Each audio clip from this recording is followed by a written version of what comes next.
has to endure before hopefully fulfilling the prophecy that she's found herself at the heart of.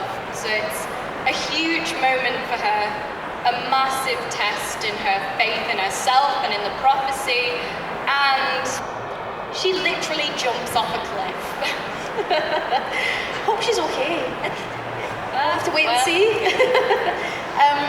Has there been any, talking about tests and things like that, has there been any, in a good way, any testing times for you when you've been filming?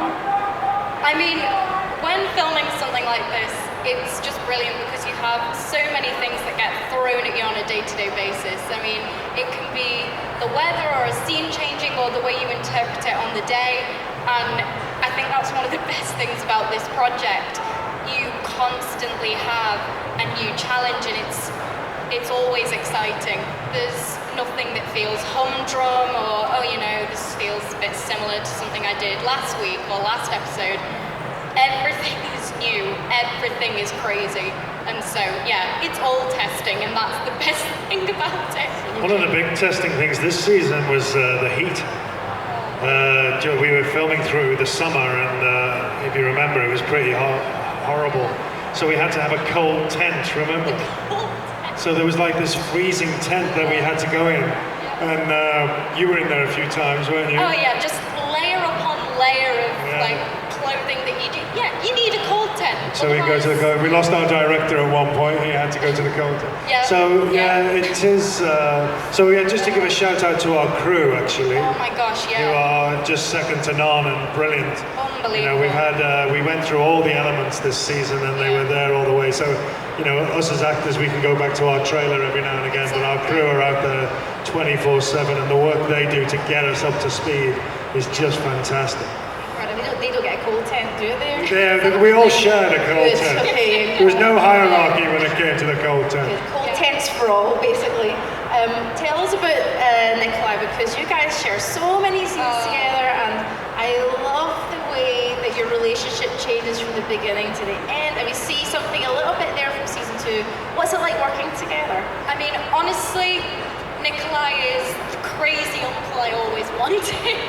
And, you know, from day one, you know, we were flung together, and it was just, from the minute we had our first scene, it was like, oh, brilliant, great. I get to act with this crazy guy for God knows how long. This is the best day of my life.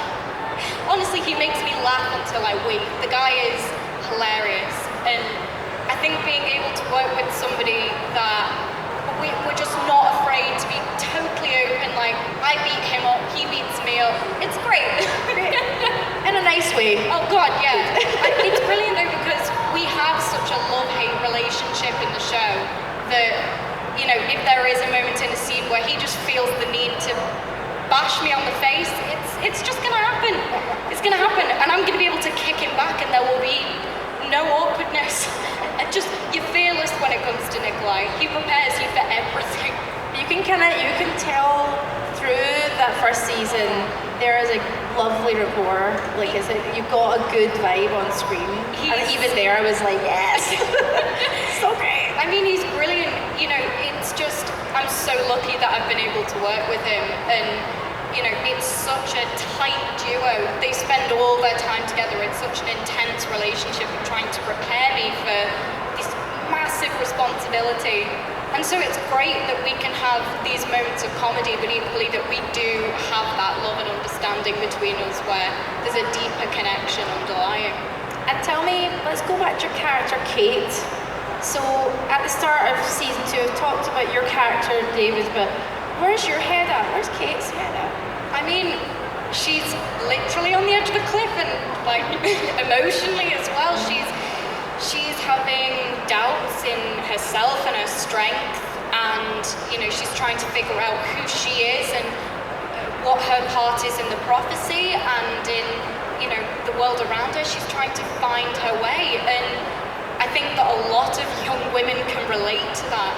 You know, this isn't just a struggle that somebody can go through, you know, 1,000 years. You know, this is somebody who's relatable. She's a young woman who's trying to figure out who she is and where she belongs, and you know, where she is in herself. So yeah, there's a lot of self-doubt, but we'll just have to wait and see how she figures that out for herself. No spoilers. Yeah. Now let's get to the. This is one of my favourite clips that we got sent through. Let's get to the next clip. Let's play the next.